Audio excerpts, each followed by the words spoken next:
Salut à tous, bienvenue dans les brèves de l'Écho. La Direction générale des impôts DGI informe qu'elle a mis en place depuis peu un système d'agrégation des moyens de paiement de l'État, en abrégé CIMP.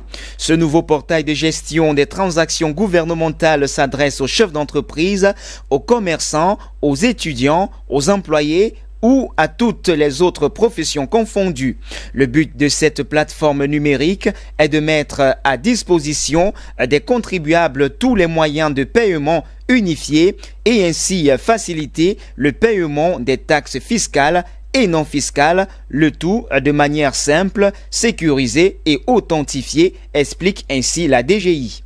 Sur la plateforme CIMP, il y a accès à un panneau de contrôle qui donne à l'utilisateur un rapport réel de toutes ces dernières opérations en cours ainsi que leur état d'avancement, soit payé, en cours de validation, archivé ou rejeté. En cas de réclamation, il suffit à l'usager de cliquer sur l'option « Faire une réclamation » située en bas de page à gauche. Ceci lui donne accès à un formulaire de réclamation où il remplit ses coordonnées, le service concerné, le sujet de réclamation ainsi qu'un message détaillant le sujet de la réclamation. Un tutoriel est disponible sur le site de la Direction générale du budget pour apprendre à se servir de cette plateforme.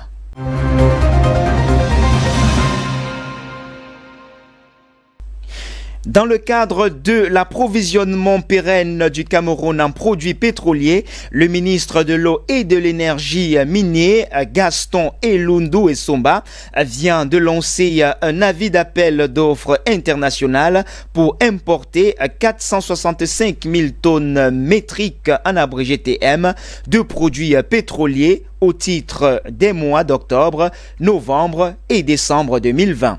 Au quatrième trimestre, le Cameroun compte ainsi importer 150 000 TM de gasoline, 210 000 TM de gazole, 60 000 TM de JIT A1, 15 000 TM de fuel oil 1500 et 30 000 TM de fuel oil 3500.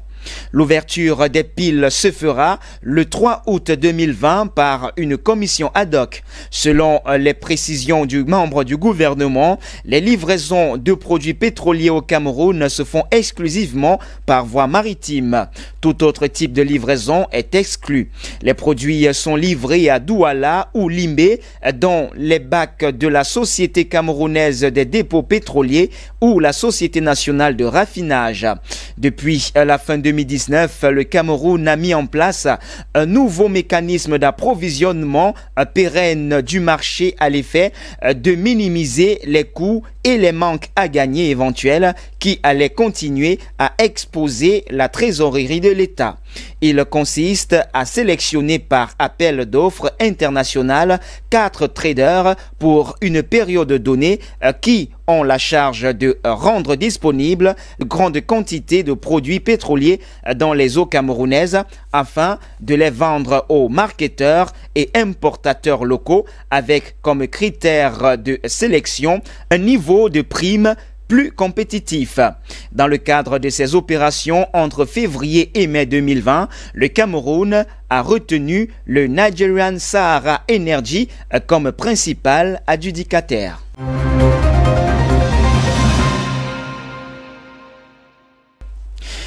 Jusqu'ici, seule candidate déclarée pour le contrat de réhabilitation du barrage de Lagdo dans la région du nord du Cameroun, la société allemande Voith doit désormais faire face à la concurrence.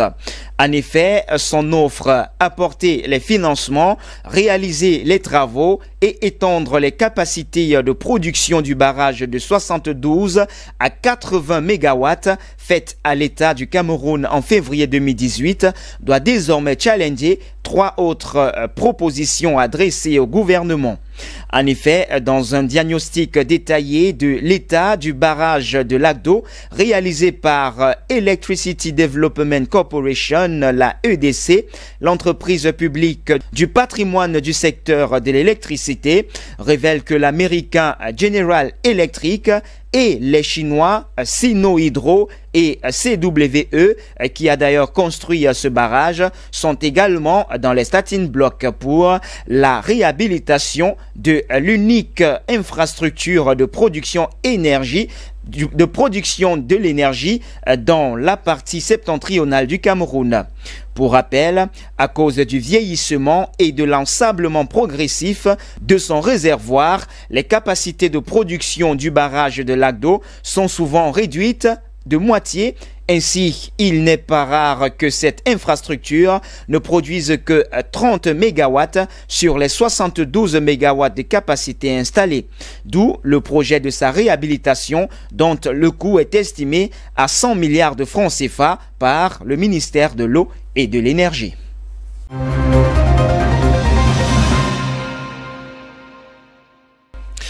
Le conseil d'administration de la Banque mondiale a approuvé le 16 juillet 2020 un nouveau financement de 71 milliards de francs CFA, soit 125 millions de dollars en faveur du Cameroun.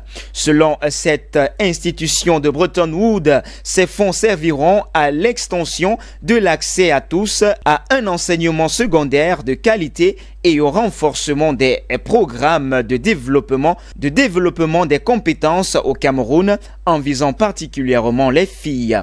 Concrètement, le projet de développement de l'enseignement secondaire et des compétences auxquelles est destiné ce nouveau financement de la Banque mondiale permettra de scolariser 300 000 élèves dans les écoles secondaires qui respectent les normes indispensables à un environnement d'apprentissage propice, en accordant la priorité aux filles des régions défavorisées.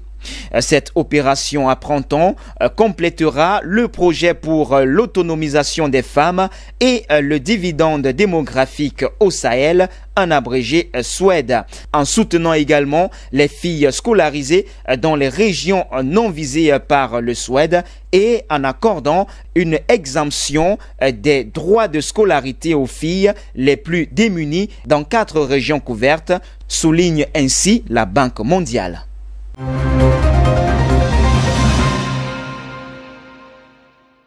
Et puis, hors de nos frontières, c'est un nouveau coup dur pour l'économie de l'Argentine. Le pays est obligé d'arrêter d'exporter vers l'Europe ses citrons frais. En cause, un champignon que le continent cherche à éviter. Cette décision est due à la découverte fin juin des taches noires sur certains lots de citrons venus de l'Argentine. C'est le signe du black spot, un champignon qui n'est pas présent en Europe et dont le vieux continent cherche à tout prix à se protéger. Depuis le 1er juillet, donc, l'Argentine a stoppé net ses exportations vers l'Union européenne, dont elle est le premier fournisseur de citron. Une suspension des ventes qui devrait s'étendre jusqu'à la fin de l'année 2020. Cet arrêt brusque des exportations vers l'Europe, principale destination des citrons frais argentins, porte un nouveau coup à l'économie du pays qui traverse déjà une grave crise depuis 2018. Une situation économique difficile que la pandémie de coronavirus va évidemment aggraver. Rappelons qu'en Argentine, le secteur agricole est l'un des rares à continuer de faire des bénéfices dans ce contexte très défavorable, mais ce secteur subit lui aussi la crise économique. Eh bien, c'est tout pour les brèves de l'écho de ce jour. Mesdames, Mesdemoiselles et Messieurs, merci de nous avoir suivis. Les informations se poursuivent sur nos antennes d'IBS Télévision. Restez donc des nôtres naturellement.